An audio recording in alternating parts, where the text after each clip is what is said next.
हर शहर अपनी पहचान उन लोगों से बनाता है जो सिर्फ इमारतें नहीं, सपनों की नींव रखते हैं। आज हम ऐसे ही एक व्यक्ति की बात करने जा रहे हैं, मिस्टर राकेश पति, जिन्होंने अपनी जिंदगी के 20 साल इंश्योरेंस और रियल एस्टेट इंडस्ट्री को दिए हैं। सो वेलकम टू बिज talks bye startup clinic AI powered by ANGC group.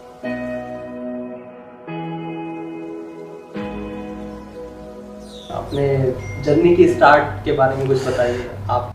देखिए, मैं अपनी जर्नी के बारे में बताऊं तो मैं तो एक छोटे से गांव से निकला हुआ लड़का था जो कुछ सपने लेके भोपाल आया था। भोपाल आने का जो उद्देश्य था मेरा, सबसे सर्वप्रथम पढ़ाई करने के लिए मैं आया था कि कुछ अच्छे कॉलेज इंस्टीट्यूट से पढ़ाई करूं। तो स्वाभाविकता मैंने यहाँ पर भोपाल में एक्सेलेंस कॉलेज से अपना BCom अकाउंट ऑनर्स से कंप्लीट किया 2005 में। तो जॉब करने के लिए भोपाल में मैंने सर्च किया तो मुझे किसी सज्जन के रेफरेंस से उन्होंने मेरी हेल्प की और मुझे ICICI लोम्बार्ड का रेफरेंस दिया।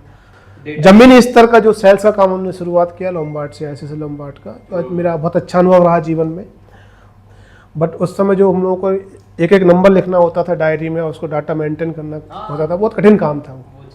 और एक जो अंदर झिझक थी लोगों से बात करने की, शर्म आती थी, लोग बोलते थे कि आप क्या काम करते हो, लोग पार्किंग में खड़े हो, आप लोगों से डाटा अरेंज करो। आज भी देखते हैं हम लोग, कुछ लोग लेते हैं कार्ड बांटते हैं लोग मॉल के सामने या कोई मेले के सामने, सारी कार्ड रख लीजिए, आपको दुबला होना है, मोटा होना है, बहुत सारी चीज़ें हैं बिकती हैं कि आप कोई आपको टूर दिया जाएगा, पैकेज दिया जाएगा किसी कंपनी से बाहर घूमने का। ऐसे ऐसे लोग ने ऑफर दे के लोगों को अपने साथ जोड़ते हैं। हम उनको मना कर देते हैं, अमूमन देखते हैं सर नहीं चाहिए।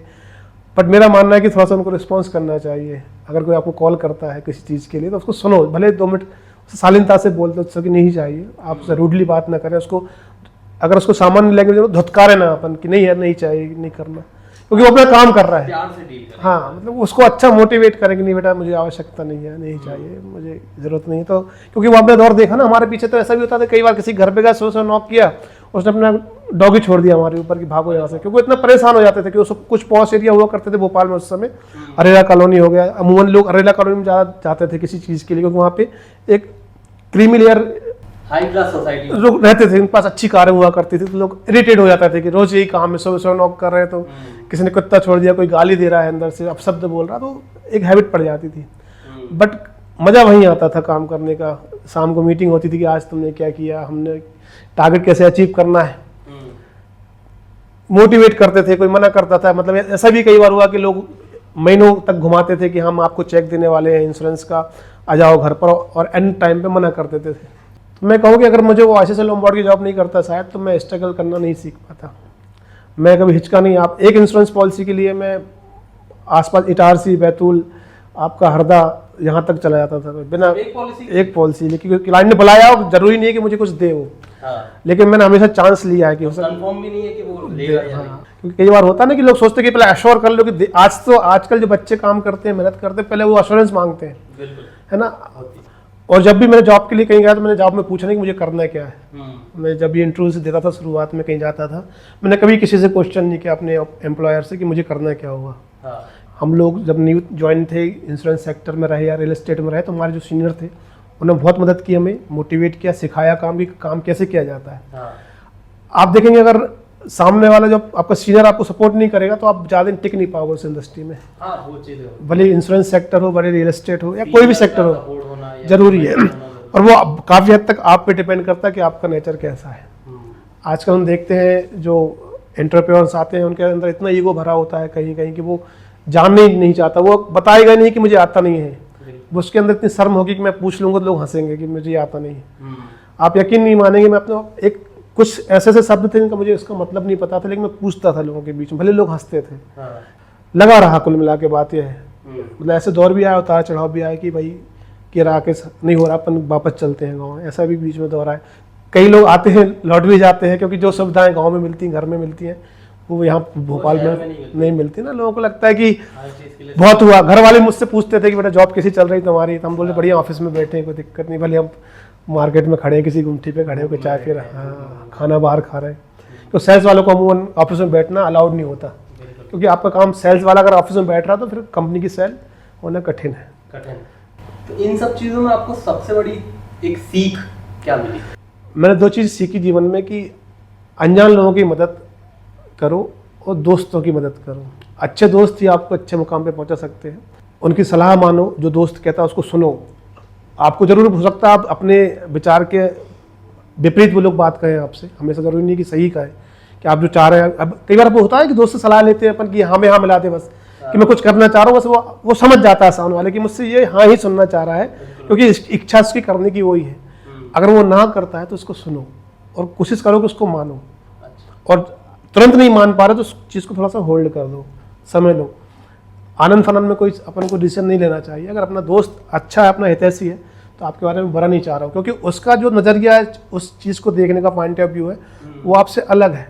आज जो सक्सेसफुल जो मैं हूँ, 2 कारणों से हूँ। एक दोस्तों की वजह से, और मेरे पापा और मम्मी का तो सबके साथ ही ईश्वर का साथ, वो तो ईश्वर से साथ देते ही हैं, उनका तो नाम लेना सही नहीं है, लेकिन दोस्तों ने भी, और जो मेरा स्वभाव रहा है, तो लोगों ने मदद की मेरी हर जगह। जिस सेक्टर में भी मैं काम कर रहा हूँ, जैसे मान लो इंश्योरेंस सेक्टर में काम किया मैंने, तो आप यकीन नहीं मानेंगे, लोग हमारी मीठी मीठी बातों में आके सेल्स वाले बात के मीठा अच्छा बोलना सीख जाते हैं काम करते करते। तो हम जहाँ चाहें वहाँ साइन करा सकते हैं उनसे, वो कर भी देते हैं लोग। लेकिन मेरा फर्ज ये रहता था, मैं उनको बताता था कि सर जो आपके डिसीज़ हैं, या आप जो कार में ये चीज़ जो पहले से डेंट है, ये कवर नहीं होंगे आपके। मैं उनको हेल्प करता था कि वो अश्योर रहे कि जो प्रोडक्ट परचेस कर रहे हैं वो इन्फॉर्मेशन, हाँ, तो वो उनको पता चले। तो कई बार तो ऐसा भी होता था कि वो काम करवाते ही नहीं, मना करते थे, यार आगे जब कवर नहीं है चीज़, इंश्योरेंस में कवर, तो आप मना कर रहे हो कि इसका क्लेम नहीं मिलेगा, या जो मुझे कोई डिसीज़ है ऑलरेडी उसका क्लेम नहीं मिलेगा, तो मैं क्यों लूँ। मैं निश्चिंत होकर उठ जाता था कि चलो मैंने एक अच्छी सलाह दी। आप यकीन मानेंगे, लगभग 500-600 लोग हैं जो उनको मैंने अपने प्रोडक्ट सेल किए हैं रियल एस्टेट में। 500-600 लोग से ऊपर हज़ारों लोग ऐसे रहेंगे जिनको इंश्योरेंस सेक्टर में मैंने सेल किया होगा प्रोडक्ट। मेरा फ़ोन नंबर जो आज मेरे पास है, 12 साल 14 साल पुराना, नहीं वो 12 साल 15 साल भी क्यों कहूँ, लगभग 16 साल पुराना नंबर है मेरे पास आज, एक्टिव नंबर है। आप पता कर लीजिए मार्केट में, जो सेल्स का बंदा होगा हर साल में नंबर चेंज करता है अपना। उसने इतना फेक या इतना क्रॉस सेलिंग की है, उसने लोगों को बेवकूफ़ बनाया है। और मजबूरी है उसकी गलती उसकी नहीं, जो उस पर बॉस बैठे हैं, जो उसको टारगेट दे के रखे दिए जा रहे हैं ना, वो करना पड़ता है। लोगों को थोड़ा सा मैनिपुलेट करना पड़ता है, बोलना पड़ता है, फिर हम उसको फिर एक दिन अपना फ़ोन नंबर बंद करके कंपनी चेंज करके भाग जाना पड़ता है। लेकिन जो मैंने पैसा कमाया, जो लोगों को जो पॉलिसी सेल किया, जो प्रोडक्ट सेल किया, मकान सेल किए, मैंने सच बोल के किए, है ना। क्योंकि मेरा मानना ये था कि मैं अगर आज कुछ क्रॉस सेलिंग कर दूंगा, लोगों को कुछ झूठ बोल के बेच दूंगा, तो कल मेरा जीना मुश्किल कर देंगे। यहाँ शहर में नया शहर है, कौन कैसा व्यक्ति, क्योंकि हर प्रकार का व्यक्ति आता है, आप देख नहीं सकते कि बैठा सामने वाला इसका बैकग्राउंड क्या है ना। कई बार ऐसा हुआ कि हम लोग बाहुबलियों से डील करते थे रियल एस्टेट में, कि भाई उनके विधायक हैं चाचा, या फिर खुद विधायक हैं, मैं उनके साथ कुछ गलत कर दूं तो कल मुझे घर से उठवा लेंगे या मुझे पनिश करेंगे, जो मेरे लिए सही नहीं होगा आगे चल के फ्यूचर में। तो मैंने कोशिश की थी कि भाई सही सेल्स करो, सही करो, कल सोचना ना पड़े दोबारा कि मैंने इसको क्या बेचा था और क्या कहा था। आपने 2 बार 3 बार सेक्टर चेंज किए, तो आपको सबसे अच्छा सेक्टर कौन सा लगा? इंश्योरेंस सेक्टर मुझे अच्छा काम करा, लेकिन मुझे वही अभी जो शुरुआत में मैंने थोड़ी देर पहले बात की आपसे कि झूठ बोलना मुझसे ज़्यादा नहीं बोला जाता था शुरुआत। और इंश्योरेंस में झूठ मतलब इतना झूठ कि लोगों को थोड़ा सा तो आपको कन्विंस करना पड़ेगा, उतना तो बोलना पड़ेगा, अदरवाइज आप टिक नहीं पाएंगे इस सेक्टर में। तो इंश्योरेंस में मेरा जो सेक्टर छोड़ने का कारण ये था कि नहीं, मुझे जम नहीं पा रहा था। कुछ चीज़ें ऐसी थी जो कंपनी की पॉलिसी में इतनी चीज़ें होती जो हमें नहीं पता। मतलब मैं जो प्रोडक्ट सेल कर रहा हूँ, मुझे नहीं पता कि इसके अंदर क्या चीज़ें हैं, वो चीज़ नहीं जमी मुझे। एक कॉर्पोरेट कल्चर में आप देखेंगे ये चीज़ें आज बनावटी चीज़ कह सकता हूँ अपनी लैंग्वेज में, क्योंकि मुझे अच्छी नहीं लगती कि लोग केवल दिखावे पर ज़्यादा ध्यान देते हैं कि उसका इंग्लिश में बात कर ली, इंग्लिश में उन्होंने कुछ वर्ड यूज़ कर लिए, या फिर मीटिंग अरेंज कर दी, दिखावा एक तरीके से। जरूरी नहीं है। आप देखते हैं एक पिज़्ज़ा शॉप पे अपन जाते हैं तो लोग ऐसे इंग्लिश बोलते हैं कि वो लगा कर हिंदी में मांगेगा तो पिज़्ज़ा देने से मना कर देगा शायद, अपन देखें मॉल में जाके ऐसा। तो मुझे इंग्लिश में बहुत सताया एक्चुअली, मैं इंग्लिश में स्कूल में बहुत परेशान रहा। तो फिर मैंने इंश्योरेंस सेक्टर स्विच किया, फिर पता किया जाए क्या किया जाए। तो मेरे दोस्त ने कहा कि भाई ये रियल एस्टेट सेक्टर है, अच्छा सेक्टर है, अगर जितनी मेहनत आप इंश्योरेंस में कर रहे हो उतनी आप यहाँ करोगे तो आप अच्छे मुकाम हासिल कर लोगे। तो हमने किसी ने रेफरेंस दिया कि एक जगह इंटरव्यू चल रहे हैं, कोर सेल्स की जॉब थी, एक मल्टी बन रही थी सर की, बबड़िया कला में, वहाँ हमने जॉब के लिए वो प्रोजेक्ट का नाम था लाइफ स्टाइल ब्लू से प्रोजेक्ट है, आकृति ग्रीन के सामने कॉलोनी बनी हुई है, वो अभी भी है। अभी रिसेंटली वहाँ 4 साल पहले पोजीशन हुए हैं, श्री अभिषेक सिंह सर की कॉलोनी थी वो, उसका नाम था लाइफ स्टाइल ब्लू था नाम उसका प्रोजेक्ट का। मैंने 1 साल काम किया पूरा वहाँ पे, और 1 साल में एक भी यूनिट बेच नहीं पाया मैं, एक भी यूनिट सेल नहीं कर पाया मैं। क्यों? वो जो बताया गया कि जैसे इंश्योरेंस बेचते हैं वैसे रियल एस्टेट बेचते हैं, वो संभव नहीं था। अच्छा। तो एक साल फिर मुझे खुद ने गिल्ट फील हुआ कि मैं शायद वहाँ पे दिक्कत क्या थी कि आपको बताऊँ, अभी मैंने एक बात की सीनियर वाली आपसे बात, वहाँ मेरे ऊपर कोई सीनियर नहीं था जो मुझे इस सेक्टर के बारे में बता सके कोई। हाँ। तो मैं वैसे पिच करता था जैसे इंश्योरेंस पिच करते थे, मैं लोगों को वहाँ जाके आशी मोबाइल दिखाता था, यहाँ से आशी मोबाइल दिख रहा है, जो कि बकवास था। वो जरूरी नहीं था वहाँ जाके आशी मोबाइल दिखाना। हाँ। मुझे उस लैंड के बारे में बताना था और इस लैंड का फ्यूचर क्या है वो बताना था, बिल्कुल। है ना। तो मुझे कोई सिखाने वाला नहीं था उसका, रियल एस्टेट एक का साल तक आपको कोई गाइड करने वाला नहीं। कोई नहीं था। तो वहाँ मतलब कहा जाए कि अच्छा अनुभव नहीं रहा मेरा। हाँ। फिर मुझे किसी ने रेफरेंस दिया कि जो स्वदेश ग्रुप की बात अभी हम कर रहे थे थोड़ी देर पहले, कि जो मिस्टर नितिन अग्रवाल जिसके डायरेक्टर हैं, उनके बेटे हैं एमडी मिस्टर नमन अग्रवाल। हाँ। टर्निंग पॉइंट मेरा लाइफ में वहीं से आया। हम्म। जब मैंने उनके साथ काम स्टार्ट किया तो देखा कि एक्चुअल रियल एस्टेट क्या है। वहाँ पर एक सीनियर थे मिस्टर अतीक खान, अभी भी हैं, उनसे टच में हूँ मैं, अभी भी इसी सेक्टर में काम कर रहे हैं रियल एस्टेट में। मैंने उनके बारे में सुना था किसी मेले में कि भाई वो बंदा ऐसे है कि आप कस्टमर के सामने बैठे आए तो वो टस से मस नहीं होते, मतलब अपनी बात को बनवा के ही मानते हैं। अच्छा। और वो 15 बुकिंग महीने की उनके नाम पर रजिस्ट्रेटिंग, एक महीने में 15 बुकिंग उन्होंने की है। मिस्टर अतीक खान बढ़िया पर्सनालिटी, हाँ बढ़िया पर्सनालिटी, उनका एटीट्यूड ऐसा कि भाई सामने वाला भले कोई भी बैठा हो उनसे आप तेज आवाज में बात नहीं कर सकता उनसे, मतलब वो झुकते नहीं थे कुल मिला के। तो मैंने उनसे बहुत सीखा, उन्होंने मुझे सिखाया। बैठते थे वो कुछ नोट करके देते थे, उनकी राइटिंग, हेड राइटिंग, उनका लिखने का तरीका, उनका बात करने का तरीका। अतीक खान सर ने बहुत अच्छा सिखाया बात करने का तरीका, क्योंकि रियल एस्टेट सेक्टर अलग हो गया। हम लोग इंश्योरेंस में बेचते थे 15,000 की पॉलिसी, और मकान बेचना पड़ता है 35 लाख, 40 लाख, 50 लाख का। तो अपने अंदर बदलाव लाना जरूरी थे। जो बदलाव मेरे अंदर आए स्वदेश ग्रुप में मिस्टर अतीक खान जी के अंदर, मैंने उनको देख देख कर सीखा। मिस्टर नितिन अग्रवाल सर जो मेरे पूजनीय है, आज उनको गुरु मानता हूँ इस सेक्टर का अपना, है ना। वो क्योंकि सर जो है मिस्टर नितिन अग्रवाल जी फेमस है बाजार में, क्योंकि वो अपने उसूलों पर टिके हैं, क्योंकि खुद बने हैं वो। उनको जो संपत्ति उन्होंने बनाई खुद ने बनाई है, छोटे से कॉन्ट्रैक्टर से काम स्टार्ट किया, और आज भोपाल के टॉप 3 बिल्डर हैं वो। सीखा उनसे काम करना, बहुत अच्छा लगा। रियल एस्टेट में उसमें आपको चैलेंजेस क्या आने शुरू हुए?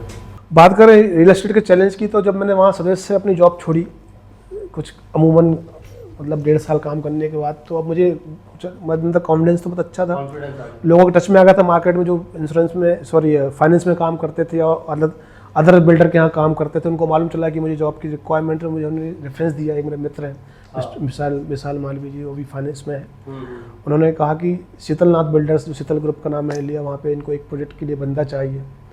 चूँकि मैं अनुभवी था तो मैंने वहाँ इंटरव्यू दिया, और वहाँ इंटरव्यू सफल हुआ मैं। और मैंने, आप यकीन नहीं मानेंगे, मैंने वो साइट नहीं देखी जाके जहाँ मुझे जॉब करना था। जाके साइट देखने गया, साइट थी एयरपोर्ट से लगभग 8 किलोमीटर दूर, मेन रोड से 2 किलोमीटर अंदर, रास्ता कच्चा। तो मैंने देखा नहीं प्रोजेक्ट, मैंने ज्वाइन कर लिया, हामी भर दी, सबको पता चल गया कि मैंने शीतलनाथ बिल्डर ज्वाइन कर लिया। और वहाँ जाकर देखा प्रोजेक्ट अधूरा पड़ा था, मकान बने नहीं थे, रोड बनी नहीं थी, धूल उड़ रही थी वहाँ पे। कुछ मकान थे खंडरनुमा, 50% काम हो गए थे। और मैं जाके स्तब्ध होगा कि अब मैं क्या करूं। मतलब मैंने कहा कि सोचा मन में कि मैंने गलत डिसीजन ले लिया लाइफ का, मुझे यहाँ ज्वाइन नहीं करना था, मुझे यहाँ पर पहले साइड आकर देखनी थी। अब चूंकि मुझे जो चाहिए था उन्होंने मुझे ऑफर किया था, मुझे मिल रहा था, तो मैंने कहा क्यों ना एक बार ट्राई करते हैं।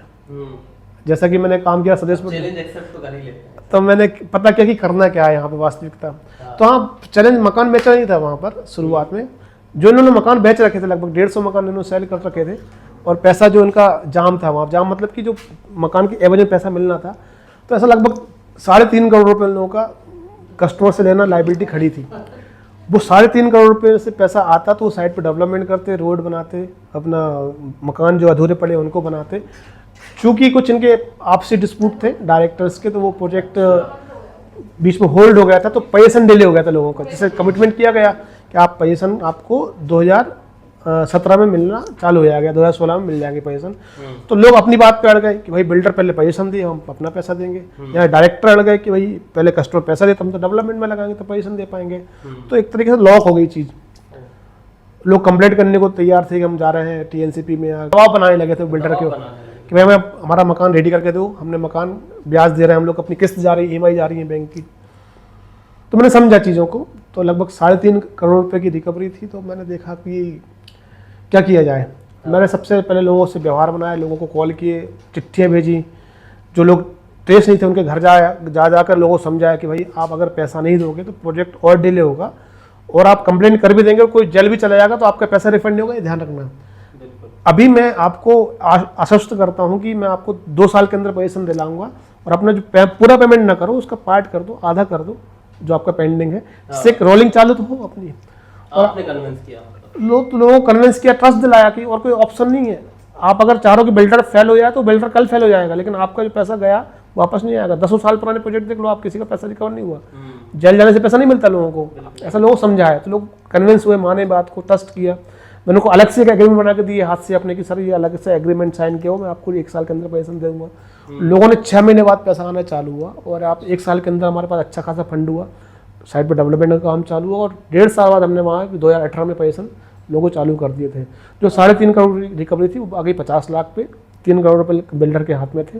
करोड़ आपने हाँ करा के दिए मैंने, सेल नहीं की मैंने, पिछले शुरुआती 2 साल तक सेल का ध्यान नहीं दिया मैंने, बस रिकवरी पे ध्यान दिया। और 2 साल में मेरा काम वहाँ पे जम गया, कुर्सी लगाई अपनी, बैठिए बैठे, फिर वहाँ सेल भी चालू की मैंने अपने, और मकान भी बेचे। और वहाँ पे जो आते थे आर्थिक रूप से कमजोर लोग होते हैं, वहाँ की चूँकि दूर है प्रोजेक्ट, सस्ता था, कम पैसे वाले लोग, हमने वहाँ 12 लाख रुपए में, 11 लाख रुपए में लोगों को मकान दिए, 18 लाख में मकान दिए। कई लोग तो ऐसे आते थे, सर हमारे पास पेपर है, पैसे नहीं है डाउन, क्योंकि अब देखेंगे जो मध्यम वर्गीय परिवार है डाउन पेमेंट कहाँ से करेगा, 2 लाख रुपए अपन बोले कि आप बचत कर ली, संभव नहीं है। जो सैलरी उसको 30,000 मिल रही है, 35,000 मिल रही है, वो खर्च चला पा रहा है, बच्चों को पढ़ा लिखा पा रहा है, वो काफ़ी है। तो मैंने लोगों को सपोर्ट किया कि कहीं से मैंने एक निजी फंड अरेंज करके कहीं से लोगों को मैंने एक एग्रीमेंट करके भाई ये 2 लाख रुपए हम आपको डाउन पेमेंट के लिए दे रहे हैं, इसको समय से आप लौटा देना इतने टाइम बाद, या लोन करा कर दे देना कहीं से आप। तो ऐसे लोगों की मैंने मदद की, लोगों से बिना 1 रुपये लिए मैंने मकान दिया उनको, केवल पेपर के बिहाफ पे। आज लगभग वहाँ 350 परिवार रहते हैं साइट पे, लगभग 150 लोगों को मैंने मकान सेल किया वहाँ पे, सब मुझे आज आशीर्वाद देते हैं। कोविड के टाइम पे भी ऐसा हुआ कि लोग EMI नहीं भर पा रहे थे मकानों की ना, अपनी प्राइवेट जॉब में सैलरी मिलना बंद हो गई थी, तो आप यकीन नहीं मानेंगे लोगों की EMI तक चुकवाई वहाँ पे। बैंक की EMI मैंने जेब से दी कि भाई इसकी किस्त बाउंस ना हो, क्योंकि नहीं तो मकान इसका फॉरफिट कर लेगी बैंक आके, इसकी सिविल खराब हो जाएगी, जो भी कारण रहे। तो मैंने इतने लोगों की मदद की वहाँ पे, और फिर मैं 10 साल वहाँ काम किया शीतलनाथ बिल्डर्स, वो कर रहा होता। अगर मुझे अपॉर्चुनिटी नहीं मिलती यहाँ ANGC में आने की तो शायद मैं अभी वहीं होता, क्योंकि मेरे बहुत अच्छे रिलेशन है डायरेक्टर के साथ में, अच्छा काम किया मैंने, साइट पे लोग रिस्पेक्ट करते हैं, जिन लोगों को मकान बेचे मैंने, जिनको अपना एक स्थायी निवास भोपाल में दिया। आप देखेंगे भोपाल में राजधानी है, यहाँ पे हर किसी की बस की बात नहीं मकान लेना। और आज देखना आप, आज जो है जिसकी सैलरी 70,000 रुपये से कम है तो भोपाल में सपना नहीं देख सकता मकान लेने का वो। फिर उन लोगों को क्या, तो मैं ऐसे लोगों को चुनता था, ढूंढता था कि जिनकी सैलरी कम हो और मकान भी लेना चाह रहे हो भोपाल में, उन लोगों को बसाया मैंने। तो चैलेंजिंग तो ये रहा शुरुआत में कि आप हमेशा अपने हिसाब से जॉब नहीं ढूंढ सकते। जैसे शुरुआत में मैंने कहा था कि मैंने कभी क्वेश्चन नहीं किया कि मुझे करना क्या होगा, मैं तो काम करने आया हूँ, कराइए क्या करवाना है आपको, सही बात है ना। तो ये सब विश्वास, एक यही मोटिवेशन होना चाहिए, हाँ, कि करना कर लेंगे, क्या दिक्कत है, काम करना है। उतार चढ़ाव तो ऐसे आए जीवन में, आजकल बच्चे क्या कर पाएंगे। आप यकीन माने जब मैं प्राइवेट सेक्टर में जॉब करता था, इंश्योरेंस में करता था, तो ऐसा भी कई बार होता था कि अपन गए आज 31 है और अपना रिजाइन दे के आ गए, होता था, दबाव इतना था, टेंशन इतनी, कई बार खुद ने दे दिया, कई बार उन्होंने भगा दिया, सब तो इतने सारे जब आपने स्ट्रगल झेले जॉब में, खास करके कहीं भी जाना जॉब में, तो उसके बाद कभी खुद का कुछ करने का विचार? मैंने एक जूस का एक काउंटर खोला था औरा मॉल के सामने। अच्छा, मतलब खुद से ही खोला था? हाँ, मेरा दोस्त है, एक पार्टनर था, मतलब अक्षय खरे नाम है उसका, अभी पुणे में है, IT सेक्टर में है, वो भी जॉब कर रहा था, मैं भी जॉब कर रहा था। तो हम जॉब के साथ साथ, हाँ, तो उसकी बहुत खतरनाक जर्नी रही। हमारा टारगेट था कि हर्बल जूस बेचना हम लोग को शुरुआत में। तो हमने एक जगह ली थी यहाँ पे औरा मॉल के सामने, गुलमोहर में, बिल्कुल रोड पे। अभी तो बड़ा व्यापार होने लगा वहाँ पे, ये बात लगभग 10 साल पुरानी है, 8 साल पुरानी बात है लगभग। तो सुबह सुबह हम लोग 5 बजे उठते थे, दोनों पार्टनर आया करते थे, दुकान खोलते थे, हर्बल जूस जो वॉक करने आते थे उनको बेचते थे हम लोग, बना के स्टॉल लगा के दुकान खोल के। फिर दिन में अपन ऑफिस में बैठे, फ़ोन आया कि कर्मचारी का, सर अनानास ख़त्म हो गया, पाइनएप्पल ख़त्म हो गया, एप्पल ख़त्म हो गया, तो अरेंज करके भागे, अपन मंडी गए, फिर लेके दिया। तो शाम को फिर 10 बजे गए, दुकान बढ़ाई, 11 बजे तक घर पहुँचे, 12 बजे सो रहे हैं, फिर सुबह 5 बजे उठना है। तो जीवन में कुछ उथल पुथल सी हो रही थी, मतलब हेक्टिक हो गया। तो ऐसा लगा कि यार भाई, या तो तू जॉब छोड़ दे या मैं छोड़ देता हूँ, क्योंकि दुकान चलने लगी थी ईश्वर की कृपा से। अच्छा खासा गल्ला हो रहा था हमारा, 3-3.5 रुपये का गल्ला होना। अरे वाह, अच्छी बात थी उस टाइम पे 3-3.5 हज़ार। हाँ, तो अच्छी बात थी, स्टार्टअप था, कुछ खर्चे भी आते थे, मतलब कुल मिला के रनिंग था वो। हाँ। जेब से कुछ नहीं लगाना पड़ता था, बचता होगा थोड़ा बहुत अलग बात है, लेकिन जेब से नहीं लगाना पड़ता। तो मन में आया कि जॉब छोड़ देते हैं। लेकिन जैसे हमने कुछ अपने कर्मचारी के ऊपर हवाले दुकान छोड़े, तो फिर कर्मचारी तो थोड़ा सब करते हैं, 19% करते करते हैं। तो वो गल्ला ने धीरे धीरे कम पे लेके आए, हमने ध्यान दिया नहीं। फिर 6 महीने बाद हमको लगभग 1.5 लाख रुपए का नुकसान हम लोगों को हुआ और हमने बंद किया बिजनेस पे। यूथ अगर कोई प्रॉपर्टी में इन्वेस्ट करना चाहे या खरीदने निकले या कुछ करे, तो उस पर कुछ टिप्स? जो यूथ है जो प्रॉपर्टी अगर ले रहे हैं, तो सबसे पहले लीगल पे जाएं, वो लोग लीगली उसका पता करवाएं। अगर मैं इसको आसान भाषा में कहूँ तो वहाँ पता कर लें कि SBI, HDFC जो रेपुटेड बैंक है, मान लो ये वहाँ पे लोन दे रहे हैं कि नहीं दे रहे हैं। अगर ये लोग लोन दे रहे हैं तो पता कर लें ब्रांच में जाके, सर मैं यहाँ प्रॉपर्टी परचेस कर रहा हूँ, भले उसको लोन ना लेना हो, लेकिन उसकी सहूलियत के हिसाब से बिना कम खर्चे में उसका काम हो जाएगा कि प्रॉपर्टी जेन्युइन है कि नहीं जेन्युइन, वो पता चल जाएगा उसको। तो कोई भी यूथ या कोई प्रॉपर्टी परचेस कर रहा है तो पता करें। वो ना पता करें कि TNCP है, रेरा है कि नहीं, उससे कोई मतलब नहीं है। वो इतना पता कर लें कि सर मैं यहाँ से लोन ले रहा हूँ इस प्रॉपर्टी पे, आप लोन देंगे क्या, ये प्रॉपर्टी के पेपर रहे। जब तक कोई उससे सामने वाले को बड़ा बयाना या बड़ा टोकन ना दे, एक छोटा सा अमाउंट दे, 25,000 50,000 रुपये, जो रिफंडेबल है उस पर लिखा हो कि मैं सर्च करा रहा हूँ प्रॉपर्टी को, मैं इंश्योरेंस पेपर या फाइनेंस लूँगा, कराऊंगा, हुआ तो लूँगा, नहीं लूँगा, आप पूरा 100% मेरा टोकन वापस करेंगे। सबसे आसान तरीका उसमें ये। तो ये सलाह मेरी सबसे अच्छी है। और अगर थोड़ा सा डीपली जाएंगे तो एक TNCP जो टाउन एंड कंट्री प्लानिंग की परमिशन होती है हमारे यहाँ, उसका एक लेआउट प्लान होता है जो हर कॉलोनी में रहता है। उसकी ओरिजिनल कॉपी जरूर देखें आप, कि उसमें जो प्लॉट आप ले रहे हैं, मकान ले रहे हैं, वो यथास्थिति मतलब मौके पर और नक्शे में सेम है कि नहीं। कुछ लोग कर देते हैं ऐसा, बिल्डर नाम नहीं लूँगा किसी का, कि भाई प्लॉट नंबर A यहाँ पर है, नक्शे में है, और मौके पर कहीं और है। अच्छा, होता है। क्यों, जमीन जरूरी नहीं एक जैसी हो, फ्रॉड जैसी चीज है। फ्रॉड नहीं कहेंगे उसको, मैनिपुलेशन कहेंगे उसको। मैनिपुलेट किया उसको, मतलब बेवकूफ़ बनाया सामने वाले को। बोला TNCP है, मैंने आंखें बंद कर ली TNCP है। और कुछ तो बैंक भी थोड़ा सा उसमें इग्नोर कर देती, बारीकी से चेक नहीं कर पाते। तो आप TNCP के नक्शे से मिलान करें प्रॉपर्टी लेने से पहले। सबसे महत्वपूर्ण बात ये रहेगी, मौके पे जाएं। वो बहाने मारते रहेंगे, हो सकता है उसकी इच्छा नहीं होगी दिखाने की, सर वो ऑफिस में रखा है या अभी सर नहीं है उनके पास है, आप टोकन दे दो या मुझे रजिस्ट्री करा लो, मैं दिखा दूंगा आपको, विश्वास करो, हम तो बैठे हैं यहाँ पे, ट्रस्ट करो हमारे ऊपर। बातों से काम ना करें, आप पेपर देखें। सबसे पहले TNCP का नक्शा देखें, खास करके प्रॉपर्टी के टाइम तो पेपर ही बोला जाएगा। आप जब कल परेशान होगे ना, फिर पता क्या होगा, अगर आप किसी की बात नहीं मानोगे दोस्तों को, तो वो आप पे लोग ब्लेम करेंगे, तुझे पता नहीं था, तू तो पढ़ा लिखा इंसान था, तुझे पता होना चाहिए कैसा करना चाहिए। लोग बाद में आपको बेवकूफ़ बनाएंगे, समझेंगे कि यार तो तेरे से उम्मीद नहीं थी ऐसा किया आपने। प्रॉपर्टी वाले कोई चीज़ें बता छिपा लेते हैं, अदर चार्जेस हो गए या टैक्स हो गया, GST वगैरह नहीं बोलते हैं लोग, क्योंकि उससे कॉस्ट बढ़ जाती है मकान की। भाई आपका बजट था 50 लाख का, तो 50 लाख मकान तो आपको दे देगा, लेकिन उसमें GST अदर चार्जेस और जो रजिस्ट्री कॉस्ट मिला के 60 लाख का पहुंच जाएगा।